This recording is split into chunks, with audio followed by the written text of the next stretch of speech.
ሰላም ጤና ይስጥልን ውድ ተመልካቾቻችን እንደምን ቆያችሁ? የዕለቱን ሰበር መረጃ ወደ እናንተ የማቀርብ ይሆናል። ለአማራ ዘብ የቆሙ ፋኖ አባላት ለምንፈሩ መሪያቸው ዘመነ ካሴ ልቡ ተሸብሮ የማያውቅ ጀግና አሁን ላይ ምን ስጋት ያዘው? ወደ እናንተ የማቀርበው ይሆናል።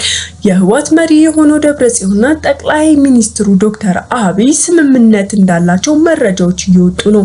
ከዚህ በፊትም ያስመስሉ እንጂ እነዚህ ሁለት ሰዎች ውስጥ ለውስጥ አሁንም ቢሆን አንዳንድ የሚያግባባቸውና አብሮ የሚያቆማቸው ነገር እንዳለ እየተወራ ይገኛል። ያው እንደምናስታውሰው ከዚህ በፊት ህወሓት በደብረጽዮንና በጌታቸው ረዳ አንድ መሆን ላይ የቆመ ፓርቲ ነበር። መሀል ላይ ግን መከላከያ ወደ እነሱ ጦርነት በከፈተበት ሰዓት ደብረጽዮንና ጌታቸው ረዳ ለሁለት ሊከፈሉ ችለዋል። ይህ የሆነበት ምክንያት ደግሞ በሰዓቱ የወጣው መረጃ ጌታቸው ረዳ እኔ ፋኖ ምን አደረገን ፋኖን አላጠቃም ሲል፣ ደብረጽዮን ደግሞ አሁን ላይ ዝም ያለው ፓርቲ ነገ እኛኑ መልሶ ወጊ ነው፣ ስለዚህ ካሁኑ ነገሮችን ማጽዳት አለብን፣ እኛ ከፋኖ ጋር መስራት የለብንም፣ ፋኖ የራሱ የቻለ ፓርቲ ነው፣ እኛ የራሳችን የቻልን ፓርቲ ነን፣ ከሱም እገዛን አንሻም አንፈልግም፣ አንድ ላይ ልንቆም አንችልም፣ ምክንያቱም ከመከላከያ ጋር ቆሞ ሀገር ሊከፈል ነው ብሎ እኛን ሲያጠቁ ብዙ የአማራ ልጆች ነበሩ፣ ስለዚህ እኔ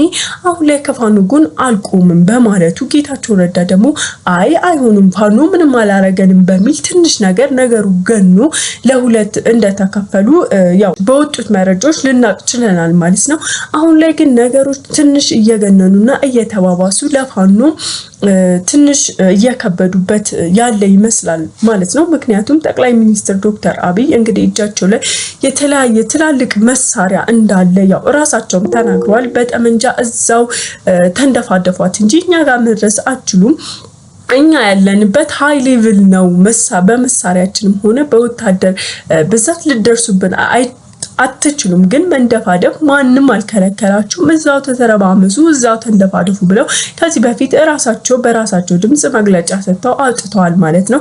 ይህን የሰማው ዘመነ ካሴ ራሱ በልቡ ምንነት ጠመንጃ ብለው ቢያሞካሹትም የኛ ጠመንጃ ግን በጸሎትና በእምነት የተሞላ ነው፣ አንድ ጠመንጃ አንድ መትረየስ ሊሆን ይችላል ብሎ እንግዲህ በጀግንነት ተናግሯል። ያው ዘመነ ካሴ እንደምናውቀው መልስ ምቱ ኃይለኛ ነው፣ ልቡም ጠንካራ ነው፣ ጀግናም ነው። አባላቱ በጀግንነት በጥንካሬ ነው ያሰለጠናቸው። አሁን ላይ ግን ልቡ ትንሽ ሳይሰጋ አይቀርም። ምክንያቱም ህወሓት ከዋናው ሰውዬው ጋር ወይም ደግሞ ክዷቸው ከነበረና ያው በመከላከያና በህወሓት መካከል ከዛሬ 3 ዓመት በፊት ትልቅ ውጊያ ተፈጥሮ እንግዲህ የትግራይ አባላት አልቀዋል። ህፃናት ካለ ቤተሰብ ቀርተዋል፣ ቤተሰብ ካለ ልጅ ቀርቷል። የቀሩት ወጣቶችና ህፃናት ደግሞ ብዙዎቹ ሄዳችሁ ብትመለከቱ አካላ ጎደለተኞች ናቸው። ይህ ሁሉ እንዲፈጠር ያደረገበትን መከላከያን እንዴት ቢያምነው ነው ዛሬም ከዶክተር አብይ ጋር እጅ ለእጅ ተጨባብጦ ሊቆም የቻለው? ይህ ለፋኖም ደጋፊ በጣም ኩዌሽንና ጥያቄ በጣም ጥያቄ የሆነባቸው ነገር ነው ማለት ነው። በአሜሪካ ላይ የሚገኙ እንደዚሁም ኢትዮጵያ ላይ የሚገኙ የፋኖ ደጋፊዎች እና የፋኖ አባላት ጭምር ይህ ሁኔታ ረብሿቸዋል ማለት ነው። ባጭሩ ትግራይ እንድታልቀ ወጣቷ እንዲቦሳቆል ወጣቷ አካሉን እንዲያጣ የተደረገበትን ያንን የመከላከያ ጦርነት ያን የመከላከያ ውጊያ ረስቶት ነው ወይ ዛሬ ላይ ለጠቅላይ ሚኒስትሩ ዶክተር አብይ ጋር ተስማምቶ ፋኖ ሊወጋ እየተነሳው የሚለው ነገር ለሁሉም ጥያቄ ሆኗል ማለት ነው። የፋኖ አባላት እንደዚሁም ውጭ ሀገር የሚገኙና ኢትዮጵያም ላይ ያሉ ደጋፊዎቹ ጭምር ይህ ጉዳይ በጣም አሳሳቢ ሁኔታ ላይ አስገብቷቸዋል ማለት ነው። ይሄን ያክል ምን ጠንካራ በመሃላቸው ምን ጠንካራ ጉዳይ ቢኖር ነው ህወሓት ከመከላከያ ጋር ተደምሮ ለፋኖ ጥቃት አሁን ላይ ራሱን እያዘጋጀ ያለው? ይህ የሚያሳፍር ተግባር ነው። እንዴት እረሳው የሚለው የተፈጠረውን የውጊያ ሂደት እንዴት ደብረጽዮን ይረሳዋል? እንዴትስ ማስተዋል አቃተው የሚለው ነገር እንግዲህ ሁሉንም አነጋጋሪ እየሆነ ይገኛል ማለት ነው። ይህ የፖለቲካ ፓርቲ ከጊዜ ወደ ጊዜ በጣም እየተንዛዛ በጣም እያስጠላበት እየሄደበት ያለ ጉዳይ ነው። ዘመነ ካሴንም እየረበሸው ያለው ነገር ቢኖር ይህ ጉዳይ ነው ማለት ነው። እንዴት ክደት ተፈጽሞበት ደብረጽዮን እውነትም ህወሓት ከሆነ እውነትም ለትግራይ ህዝብ ተቆርቋሪ ከሆነ ያንን ሁሉ ጉዴትና ያንን ሁሉ መከራ የትግራይ ህዝብ እንዲያሳልፍ ካረጋት ከመከላከያ ጋር እንዴት ዛሬ ላይ ምን ትልቅ ጉዳይ ቢኖር ነው አብሮ እንዲቆም ያደረገው የሚለው ነው እንጂ ያው ዘመነ ካሴ እንደምናውቀው ልባም ጠንካራም ሰው ነው። ማንም መጣ ማንም ሸሸ እሱን ካቋሙ ንቅድቅ የሚያደርገው የለም። ለአማራ ህዝብም ሆነ ለአንድ ኢትዮጵያ ብሎ ራሱንም አሳልፎ የሚሰጥ ነው። ከዚህ በፊትም እንደምናውቀው የገዛ ልጁ እንኳን ቢያዝበት እኔ ልጄ አንድ ነው እሱ እኔ የወለድኩት ልጅ ነው የአማራ ህዝብና አንድ ኢትዮጵያ ትቀጥላለች እንጂ እኔ ለልጄ ብዬ እጄን አሳልፌ አልሰጥም፣ እንደፈለጋችሁ አድርጉት፣ እናንተ ከይሲ ናችሁ፣ እናንተ አስመሳይ ናችሁ፣ በህፃን ለምን ትመጣላችሁ?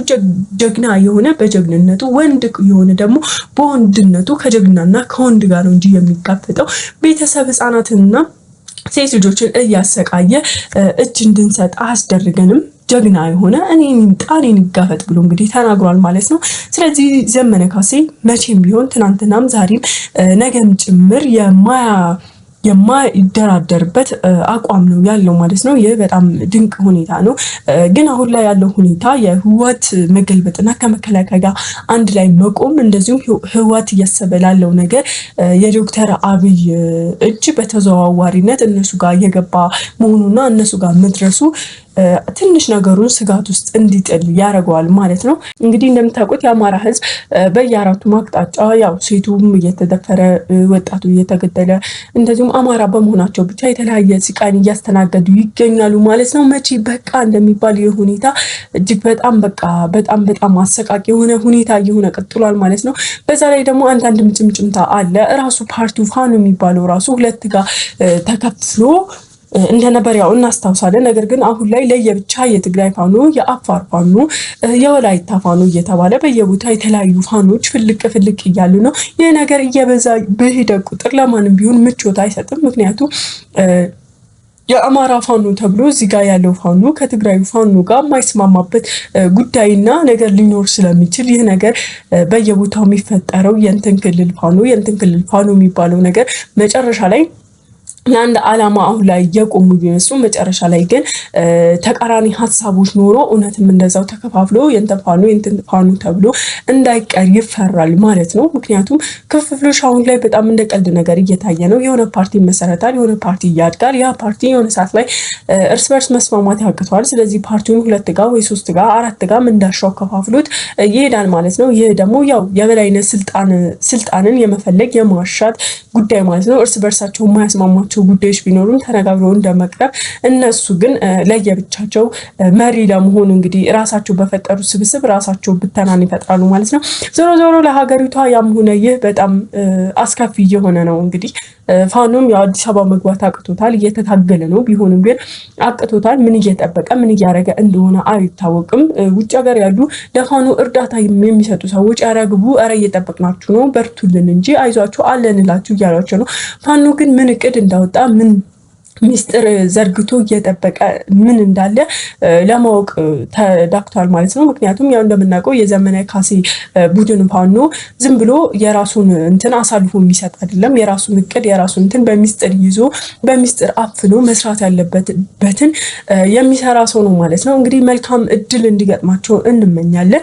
እንግዲህ ተመልካቾቻችን ለቻናላችሁ አዲስ የሆናችሁ ሰብስክራይብ በማድረግ ተደባለቁን። ፈጣሪ ኢትዮጵያን አለውሽ ይበላት። መልካም ቀን